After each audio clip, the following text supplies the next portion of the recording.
Hola, hola, ¿qué tal amigos? Bienvenidos nuevamente a nuestro canal de Willy Rincón H. Aquí en nuestro curso de Aprender a Programar con PSI. El día de hoy vamos a hablar sobre un tema fundamental cuando hablamos de programación y son los arrays. Entonces los arrays en el término de la programación son conocidos como arrays, arreglos, vectores. Hacen referencia a la misma estructura de datos. Es una de las estructuras de datos quizás más utilizada cuando nos enfrentamos a cualquier algoritmo donde requiramos manejar una serie de datos. Inicialmente entonces vamos a ver unas consideraciones fundamentales para poder manejar arreglos en PSI y en cualquier lenguaje de programación. Entonces, vamos a hablar de las características de los arrays en primera instancia. Entonces, características de los arrays. Cuando hablamos de arrays, estamos hablando de una variable que tiene la posibilidad de almacenar bajo ese mismo identificador del nombre de la variable varios valores. Entonces, si nos ceñimos a esa característica, podemos decir que un array o un arreglo, un array es una variable que nos permite almacenar varios valores. ¿Qué otra característica? Los arrays tienen una longitud definida. Entonces tienen una longitud definida. Entonces nosotros podemos tener arrays de 5 elementos, de 10 elementos, de 15, de 20, de 50, etc. Y esa longitud es la que nos va a definir qué cantidad de valores puede almacenar esa variable en una estructura de datos tipo array. Los arrays, otra característica, tienen un tipo de datos. Esto significa que cuando nosotros creamos un array, lo podemos crear de un tipo, digamos, de datos enteros, para en cada una de las posiciones almacenar números, ¿sí? Podemos definir un array tipo caracteres, para que en cada posición se almacene un carácter. Un array tipo string, tipo cadenas de caracteres, para que en cada posición se almacene un nombre, una cadena de caracteres por medio de las cuales podemos tener allí esos datos almacenados. ¿Qué otra característica tienen los arrays? Y es muy importante. Cada uno de los valores los podemos hallar por medio de una posición dentro del array. Entonces coloquemos aquí. Cada valor lo podemos hallar por medio de una posición, que es la que identifica en qué lugar está el dato. ¿Listo? Entonces, teniendo en cuenta estas características, vamos a observar qué es lo que hemos venido haciendo hasta ahora. Entonces, si observamos el gráfico, cuando nosotros declaramos una variable en PSI, definir, digamos nota 1 como real, ¿sí? Y vamos a definir, aunque lo podemos hacer aquí arriba, definir nota 1 y nota 2, digamos nota 3 como real. Si observamos el gráfico, estamos hablando de que tenemos 3 espacios de memoria que se han abierto para que en cada uno de ellos se almacene una nota. Entonces luego, posteriormente en nuestro algoritmo, pues podríamos asignar una nota a cada una de estas variables. Entonces digamos que la nota 1 va a ser igual a 3.5, la nota 2, digamos que nos fue muy bien, 5, y la nota 3 obtuvimos un 4.5. Suponiendo que estas son las notas de un alumno, con base en ellas podríamos hallar un promedio. Entonces, ¿cuál sería el procedimiento? Podríamos inmediatamente, vamos a escribirlo acá, escribir el promedio es, y acá entonces vamos a hacer una operación que es sumar las 3 notas, nota 1 más nota 2 más nota 3. y esa sumatoria, todo el resultado lo vamos a dividir entre 3 notas. Eso es lo que estamos haciendo en la actualidad. Vamos a correr el algoritmo y aquí nos podemos dar cuenta que el resultado del promedio con base en esas 3 notas es 4.3. Eso es lo que hemos venido haciendo hasta ahora, manejando cada una de las variables de forma individual. Ahora entonces, ¿qué pretendemos con los arrays? Con los arrays pretendemos que en un solo identificador de variables yo pueda almacenar esas 3 notas. Y no solo esas 3 notas, puedo almacenar 3, 4, 5, n cantidad de notas para que por medio de un procedimiento yo pueda obtener ese promedio utilizando arrays. Entonces, ¿cómo lo vamos a hacer y qué consideraciones debemos tener en cuenta? Debemos tener en cuenta las siguientes consideraciones. La primera consideración y muy importante, si observamos esta característica de los arrays, cada valor lo podemos hallar por medio de una posición, ¿sí? Significa esto que cada valor está ubicado en alguna parte dentro del array, teniendo en cuenta la longitud que tiene el array. Esas posiciones pueden comenzar desde el valor 1 hasta la longitud del vector o del array. Si tenemos entonces un array, como lo podemos observar acá, de 10 posiciones, nosotros podríamos estar hablando de que la primera posición sería la posición 1, la segunda, pues la posición número 2 y así sucesivamente hasta la posición número 10. Sin embargo, cuando hablamos de que la posición tiene como base el 0, significa que ese array de 10 posiciones, la primera de ellas no es 1, sino que es 0. ¿Sí? Entonces, cuando trabajamos arrays en base 0, la posición inicial es 0 y la última posición es la longitud del array menos 1. Es decir, si hablamos de un array de 10 posiciones, estamos hablando de que vamos con las posiciones desde 0 hasta la posición 9.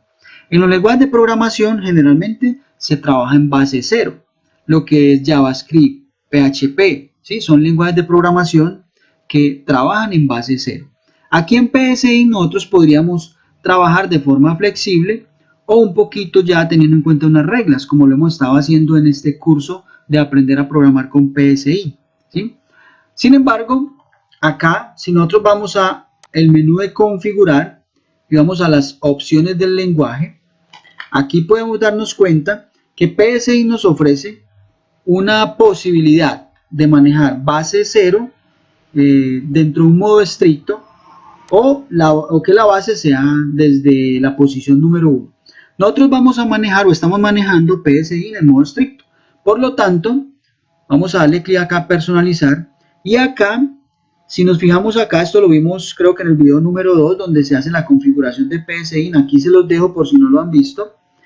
Entonces vamos a utilizar índices en arreglos y cadenas en base 0. Vamos a utilizarlo al igual que se maneja en los lenguajes de programación. Es decir, la primera posición es nuestra posición 0. Indicando así o dándonos o teniendo que tener en cuenta, valga la redundancia, que la última posición va hasta la longitud del arreglo menos 1. Listo. Bueno, entonces ya verificamos de que acá esté el manejo en base 0 en nuestra configuración de modo estricto. Y vamos a hacer lo que en este método tradicional que hemos venido haciendo, pues ya implementamos, que es hallar este promedio. Entonces, a tener en cuenta es que cuando yo voy a manejar arrays en PSI, yo tengo que hacer uso de la palabra clave dimensión, ¿sí?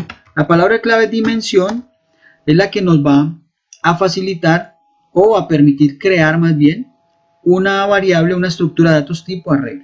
Entonces yo voy a decir aquí dimensión notas y voy a colocar, aquí me faltó una n, dimensión notas y voy a colocar entre corchetes la longitud, supongamos que sean 5 notas. ¿Sí? Vamos a colocar 3 como para simular el mismo ejemplo de arriba. Dimensión notas de 3. Entonces aquí si miramos nosotros las características de los arrays, ¿sí? Tenemos que un array es una variable que nos permite almacenar varios valores. ¿Cuántos valores nos va a permitir almacenar aquí? Nos va a permitir almacenar 3 valores. Tienen una longitud definida, esa longitud la especificamos acá. nosotros podríamos decir 3, 10, 15, 20, 1000, ¿sí? Etcétera, dependiendo el requerimiento que tengamos con nuestro algoritmo. Aquí entonces, a medida que vayamos almacenando datos, pues aquí los tipos de datos para este array van a ser reales o flotantes. Si nosotros fuéramos a almacenar, entonces, las tres notas que tenemos allí arriba, ¿cómo haríamos? Haríamos referencia al array, al nombre del array, y entre corchetes vamos a indicar la posición. Como estamos trabajando en base 0, nuestra primera posición va a ser la posición 0, ¿sí? Donde nosotros podríamos decir que esta posición 0 es igual a 3.5. Luego entonces, la posición 1 vamos a hacerla igual, le vamos a asignar a esa posición 5. Y a la posición 2, notas de 2, que sería el tercer valor, recordemos porque estamos trabajando en base 0, es igual a 4.5. Allí entonces tenemos un array llamado notas, al cual estamos asignando en cada posición una nota, ¿sí? Y ya con base en esto, nosotros podríamos escribir el promedio de la siguiente forma. Voy a copiar esta instrucción de acá, voy a pegarla y voy a indicar que el promedio es lo que hay en el array notas en la posición 0 más lo que hay en el array notas en la posición 1, ¿sí? Más el array notas teniendo en cuenta lo que hay en la posición 2. Y toda esta sumatoria la voy a dividir entre 3. Entonces vamos a ejecutar el algoritmo y vamos a ver cuál es el resultado. Nos tiene que salir exactamente el mismo valor. Entonces coloquemos aquí el promedio del array es para diferenciar. Vamos a correr el algoritmo y aquí entonces tenemos que hay un error porque nos dice que la variable notas no está definida. Vamos a ver entonces qué nos está ocurriendo aquí. Entonces, acá lo que está pasando es lo siguiente. Miremos que cuando ejecutamos la aplicación, como estamos trabajando en modo estricto, toda variable que utilicemos en nuestro PSIN debe ser declarada.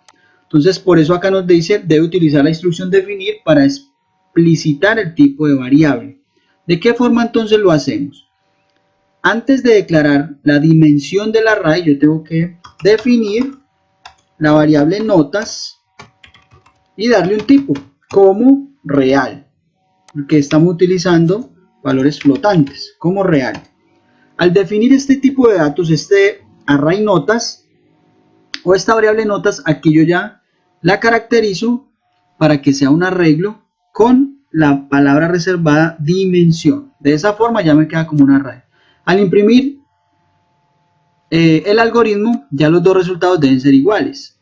Entonces acá tenemos que el promedio es 4.33 y el promedio del array es 4.33, igualitos. Entonces, aquí estamos trabajando el mismo algoritmo de arriba con variables separadas, lo estamos trabajando con un array, teniendo en cuenta que en cada una de las posiciones, partiendo de la posición 0, porque estamos trabajando en modo, en base 0, perdón, cada una de las notas para hallar el promedio. Realmente es una explicación como para comparar los dos métodos y mirar e ir comenzando a mirar la utilidad de los arrays. Pero la utilidad de los arrays se evidencia mucho más cuando nosotros utilizamos ciclos. Por ejemplo, ya hemos explicado el funcionamiento del ciclo for de una forma detallada. Aquí arriba les dejo el video. Miremos, si utilizamos una estructura que es la para, vamos a hacer lo mismo con la estructura de control para, que es esta. Y aquí entonces vamos a indicarle que nuestra variable i va a ir desde el valor inicial 0 hasta el valor de 2 con paso 1, y lo que vamos a hacer es que vamos a declarar una variable, aquí una variable suma, definir suma como real. Esta variable suma la vamos a inicializar en 0 y va a tener la utilidad de ser una variable acumulador, tipo acumulador. Acumulador, ¿por qué? Porque me va a ir sumando todas aquellas notas para que finalmente la sumatoria total la podamos dividir entre la cantidad de elementos, ¿sí? Entonces aquí lo que vamos a hacer es que a esta variable suma vamos a sumarle lo que traiga suma y le vamos a sumar lo que hay en el array notas en cada una de las posiciones. Miremos que acá la variable que va a cambiar dentro del ciclo es la variable i va a tener una numeración desde 0 hasta 2. Va a tener los valores 0, 1 y 2, que son precisamente estos valores que tenemos acá, 0, 1 y 2. Dentro del ciclo for, como esta variable i es la que va a cambiar, pues simplemente vamos a colocarla como índice para que cambie la posición en cada una de las iteraciones del ciclo y así podamos obtener la sumatoria final para poder obtener el promedio. Entonces aquí vamos a escribir lo mismo para que podamos observar que con los arrays verdaderamente la verdadera utilidad llega cuando combinamos estructuras de control como los ciclos que ya vimos en capítulos anteriores. Entonces aquí vamos a colocar el promedio del array desde el ciclo para es y vamos simplemente, ya tenemos la sumatoria, por lo tanto aquí no tendríamos que sumar nuevamente, sino que sería nuestra variable suma, que es la que tiene ya la sumatoria total dividido la cantidad de elementos. Y esta cantidad de elementos en videos posteriores vamos a ver que la podemos hallar con una propiedad del mismo PSI. Vamos a correr nuestro algoritmo y miremos los resultados. Acá, bueno, aquí tenemos el mismo error, la variable i no está definida, entonces vamos a definir nuestra variable i para que la podamos utilizar dentro de nuestro algoritmo. Definir i como entero. ¿Listo? Volvamos a correr nuestro algoritmo y allí entonces tenemos que los tres valores son exactamente iguales. En la primera utilizamos variables simples, una a una. En el segundo imprimir, estamos utilizando ya la sumatoria del array. Y en el tercero utilizamos el mismo array, pero utilizando una variable tipo acumulador, que al final se divide entre la cantidad de elementos para indicarnos cuál es el promedio. Entonces, observamos tres formas diferentes de hallar el mismo resultado. La idea de este video es que podamos ir entendiendo, con este video inicial, la utilidad de los arrays. De aquí en adelante lo vamos a utilizar mucho en nuestro curso de programación. Entonces, bien amigos, vamos a seguir con ejemplos utilizando arrays. De aquí en adelante, este es el video como introductorio para entender un poco el funcionamiento de este tipo de estructuras o de variables más bien, esas estructuras de datos que nos sirve tanto a la hora de programar. Muchas gracias por la atención, por estar hasta este punto del video. Les recuerdo seguirme y suscribirse al canal Willy Rincón H, activar la campanita, tilín, tilín, tilín, no se les olvide, siempre les recuerdo. Y nos vemos en el próximo video.